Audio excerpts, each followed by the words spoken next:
البدع والأهواء، أهل البدع العقائدية وأهل البدع السياسية. نقول بيننا وبينكم السلف، بيننا وبينكم الكتب، كان فيقول البدع بيننا وبينكم. Bismillahirrahmanirrahim. Alhamdulillah. Wassalatu wassalamu ala Rasulillah wa ala alihi wa sahbihi amma ba'd. Kita akan meneruskan pembacaan kitab Bulughul Maram yang ditulis oleh Al-Hafidz Ibnu Hajar Al-Asqalani rahimahullahu taala. Kita masih di kitab Taharah. Babul Iktisal wa Hukmul Junub. Bab tentang mandi dan hukum junub. Disebutkan pada pertemuan telah lewat bahwa apabila seseorang mendatangi istrinya, yakni junub, kemudian dia ingin tidur, maka disunahkan untuk dia berwudu. Ini kesimpulan kita sebutkan. Boleh dia berwudu, boleh tidak. Afdalnya adalah dia berwudu. Demikian juga boleh dia untuk mandi, boleh juga tidak. Kemudian berikutnya kita akan menyebutkan setelah disebutkan pada pertemuan telah lewat pembahasan tentang masalah mandi yang wajib. Ula alam yang wajib adalah karena junub, karena haid, demikian juga nifas, demikian juga mandi Jumat yang rajih adalah seperti itu. Juga karena seorang dia itu masuk Islam, ini demikian disebutkan. Berikutnya tentang tata cara mandi. Kita sekarang akan menyebutkan tata cara mandi yang afdal adalah akan disebutkan di sini. Hadis nomor 113. Wa Aisyah radhiyallahu anha. Dari Aisyah radhiyallahu anha, ini tata cara kita mandi junub. Demikian juga mandi Jumat, demikian juga mandi-mandi yang wajib. Qalat, ini beliau mengatakan Aisyah radhiyallahu anha, karena Rasulullah sallallahu alaihi wasallam adalah Rasul sallallahu alaihi wasallam. Idza ghatasala apabila beliau mandi, tata cara mandi, kita hafalkan ini. Dan disebutkan ini adalah mandi yang kamal, yang afdal, yang bagus seperti ini. Dan nanti ada jenis yang kedua, mandi yudzi, yang memenuhi syarat. Kita masuk ke dalam kolam, semua badan kita itu terkena air, termasuk mandi cukup dengan niat. Tapi ini adalah tata cara mandi yang afdol. Ya disebutkan di sini, Aisyah menyebutkan adalah Nabi SAW idza ightasala apabila mandi minal janabah dari junub, yabda'u, maka beliau mengawali fayaghsilu yadayhi, mencuci kedua tangan. Ini kedua telapak tangan dicuci. Tsumma yufrigu bi yaminihi ala shimalihi, kemudian menuangkan tangan kanannya, air di telapak tangan kanannya itu ke telapak tangan kirinya. Ini dituangkan air di telapak tangan kanan ke telapak tangan yang kiri. Fayaghsilu farjahu, kemudian mencuci kemaluannya. Dengan apa ini? Dengan tangan kiri. Ya. Tsumma yatawaddo, kemudian berwudu. Berarti bagaimana? Mencuci kedua telapak tangan, kemudian mencuci kemaluan dengan tangan kiri. Tsumma yatawaddo, kemudian berwudu. Ini yang afdal seperti itu. Tsumma ya'khudul ma', kemudian mengambil air. Fayudkhilu asabi'ahu fi usuli sya'r. Memasukkan jari jemarinya itu di pangkal rambutnya yang ada di kepala. Ya, jadi dibasahi telapak tangannya dengan air, ya, kemudian disela-selakan di pangkal rambut di kepala. Tsumma hafana ala rasi salas hafanat. Yani hafana di sini ini gorob. Menuangkan di kepalanya itu 3 kali tuangan, ya. Sebutkan ini kanan, kiri, tengah, ya demikian.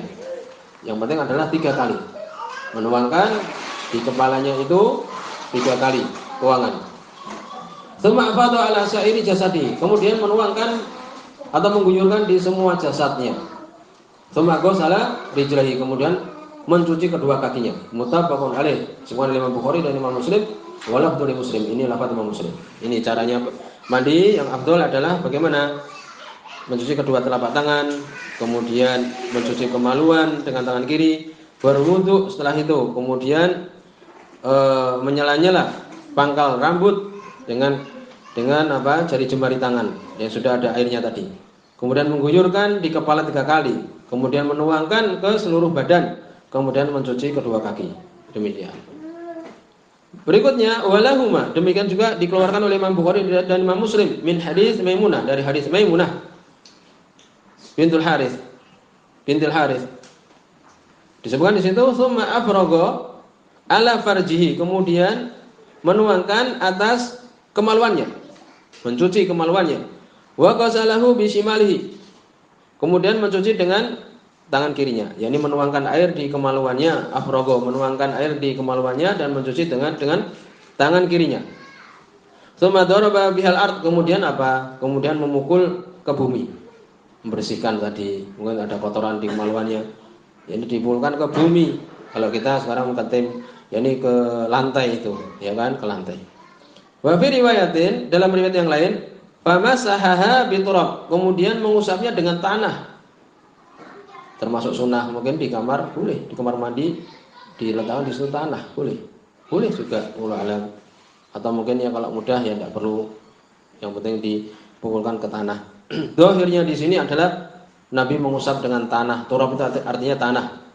Wa fi akhirih, di akhirnya sebutkan itu tata cara mandi. Tsumma ataitu bil mindil. Kemudian aku berikan kepada Nabi, aku datangkan kepada Nabi sallallahu alaihi wasallam bil mindil. Mindil itu sapu tangan.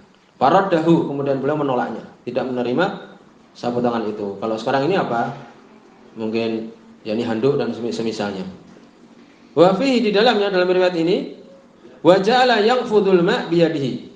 Nabi menjadikan mengibas-ngibaskan atau membuang air yang ada di badannya itu dengan tangannya. Tidak dengan apa? Tidak dengan sapu tangan tadi. Yakni airnya itu dihilangkan dengan tangannya. Dengan tangannya itu. Dan disebutkan nanti bahwa ini adalah boleh, ya.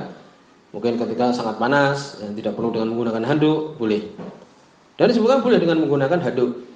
Karena waktu itu Maimunah membawakan handuk itu. Berarti menunjukkan apa? Membawakan mindil sapu tangan ini menunjukkan mungkin suatu saat Nabi pernah menggunakannya, waktu itu tidak mau. Wallahu alam demikian. Kemudian disebutkan di sini, dari hadis ini ada banyak permasalahan. Di antaranya adalah, ini bisa dikatakan tanya jawab seperti ini. Sebutkan di Fathul Alam di sini sebutkan bahwa sifat mandi jenazah itu ada dua keadaan. Lighusl janabah sifatan, ada dua sifat. Sebagaimana tadi sedikit kita sebutkan. Yang pertama bisa ditulis, ini jenis mandi itu ada dua.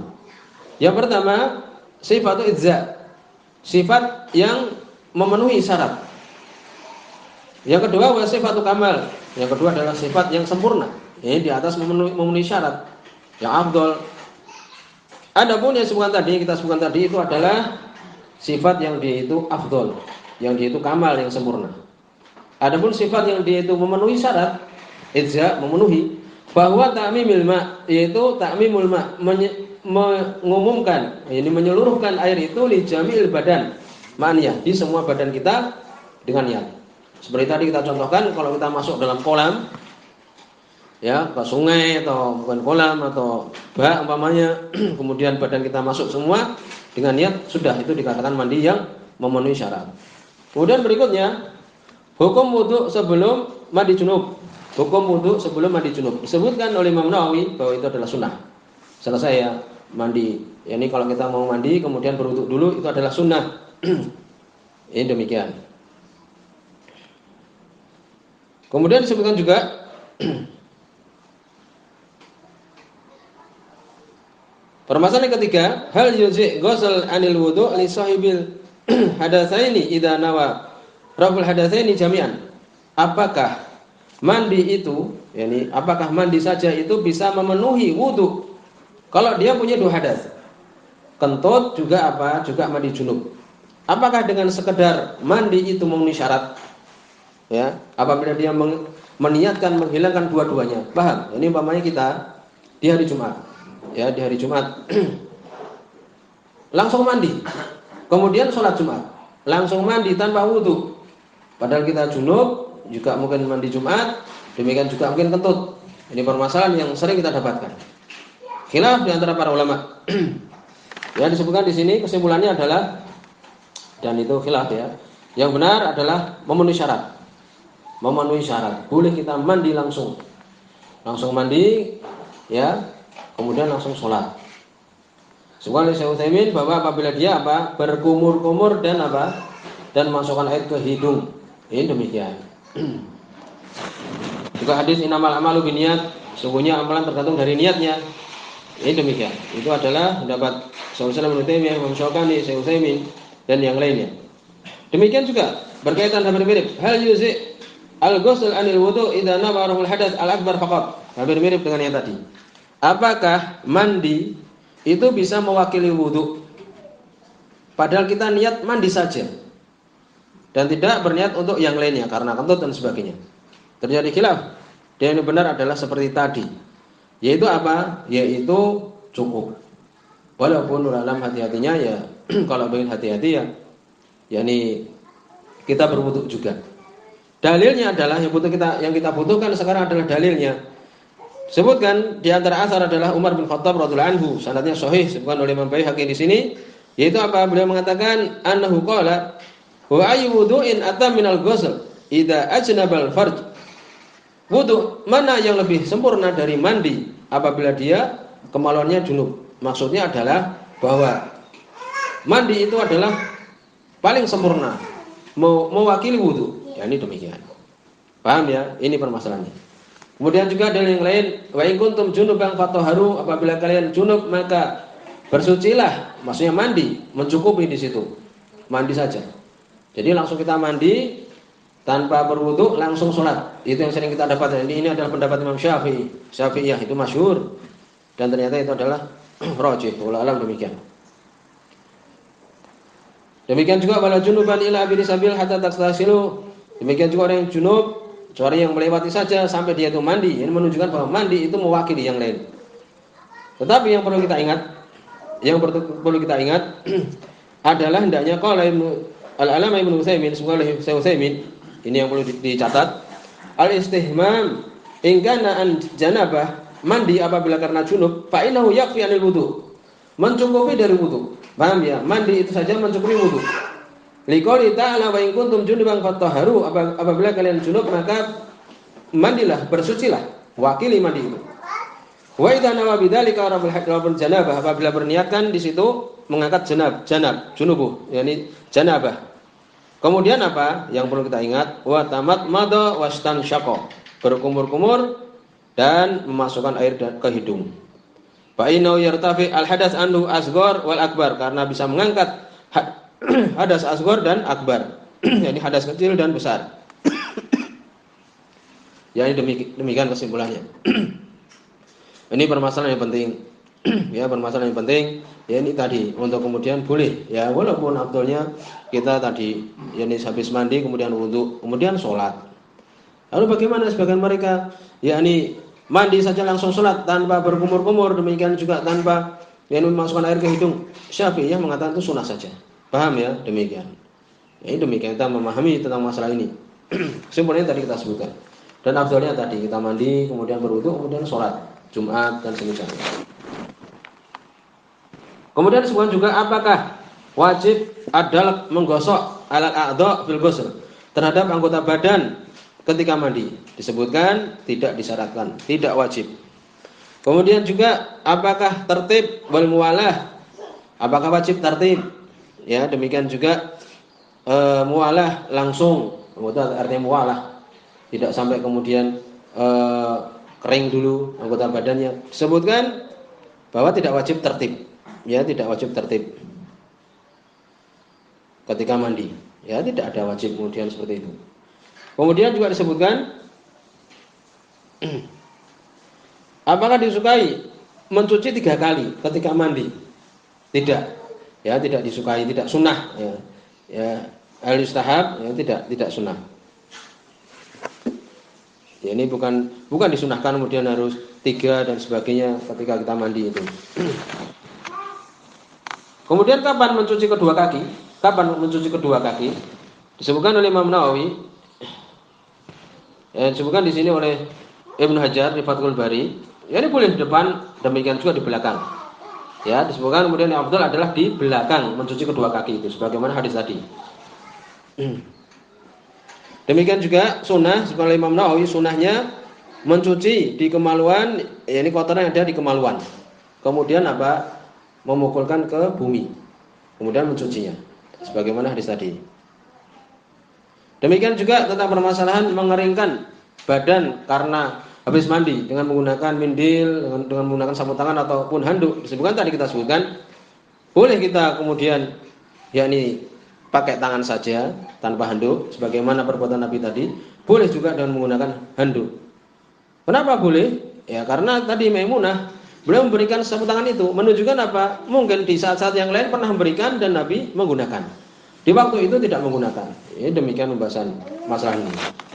Kemudian juga yang perlu kita perhatikan, ya yang penting juga apabila kemudian kita kentut ketika mandi itu, maka ini tidak bermasalah, ya. Kemudian juga disebutkan apabila berkumpul di situ dua kewajiban, boleh untuk kita ini menggabungkan antara mandi junub demikian juga mandi Jumat. Kemudian disebutkan di sini faedah yang penting disebutkan oleh Imam Nawawi yang kita kadang-kadang lupa. Qala Nawawi, berkata Imam Nawawi rahimahullah taala, yajibu isalil ma ila budunil badan minar rajul wal mar'ah. Bisa ditulis yakni wajib untuk sampai air di kerutan-kerutan, lekukan badan dari laki-laki dan perempuan. Seperti di ukun nanti disebutkan lipatan perut itu. Juga wadakhil surah, dalam apa? Surah itu apa? Pusar. Itu dikasih air juga. Ya dengan menggunakan tangan kita dan sebagainya. Wajib. Wa batinul udunain, dalam apa? Kedua telinga juga diperhatikan, ini juga dimasukkan air. Ya, jangan kemudian ketika mandi tidak sah, demikian disebutkan. Wal ibtain, apa itu? Ini kedua telapak, ini ketiak kita. Itu juga dikasih air. Demikian juga ma bainal ilayain. Ilayain itu pantat. Itu di dubur itu. Oleh karena itu sampai Imam Nawawi menyebutkan hendaknya kalau lupa ya, kalau bisa ketika cebok itu meniatkan untuk mandi nanti. Wallahu alam, demikian sampai seperti itu beliau. Ketika mandi itu hendaknya bagian pantat kita itu dubur itu, belahannya itu harus kena air juga. Beliau menyebutkan di sini wa ma baina iliyain wa asabi rijlain, yakni jari jemari kedua kaki. Wa mimma qad yughfal anhu, yang kadang lupa batinul iliyain, bagian dalam tadi kita sebutkan dari kedua pantat tadi. Itu yang dubur itu tadi. Wal ibd, nah tadi kita sebutkan yakni ketiak, wal ukan yakni kerutan-kerutan, lipatan-lipatan di perut, kalau dia gemuk itu kadang ada lipatan itu, kena air juga. Wasurah, demikian juga yakni pusar. Bal yata'ahad kullu dzalik, maka hendaknya dia memperhatikan ini tadi semua. Wa yata'ahad izalatul wusuh, demikian juga memperhatikan menghilangkan kotoran alladzi yakunu fi simah, yang ada di simah. Simah itu lubang apa? Lubang telinga. Lubang telinga ini juga itu hendaknya ketika mandi diperhatikan. Ini semua. Ya, terus-menerus kadang ada faedah yang disebutkan oleh ulama tentang permasalahan ini. Ya. Demikian juga beliau menyebutkan dalam syarah Sahih Muslim, wa yang bagi ayat tafattan li daqiqati qad yughfal anha. Hendaknya dia benar-benar perhatikan hal-hal yang dalam yang kadang-kadang dia itu tidak memperhatikan dalam permasalahan tadi. Demikian. Adapun mencuci mata, ya, sebutkan di sini, la yajib ghusl dakhil ainain, tidak wajib untuk mencuci dalam mata ini. Wala yustahab, dan tidak disukai. Siapa yang melakukan? Yang melakukan adalah Abdullah bin Umar radhiyallahu anhu. Itu ijtihad beliau. Sampai akhirnya beliau buta, Abdullah bin Umar radhiyallahu anhu. Adapun mata tidak perlu dimasukkan air, ya, demikian. Sampai di sini subhanakallahumma bihamdika asyhadu an la ilaha illa anta astaghfiruka wa atubu ilaik.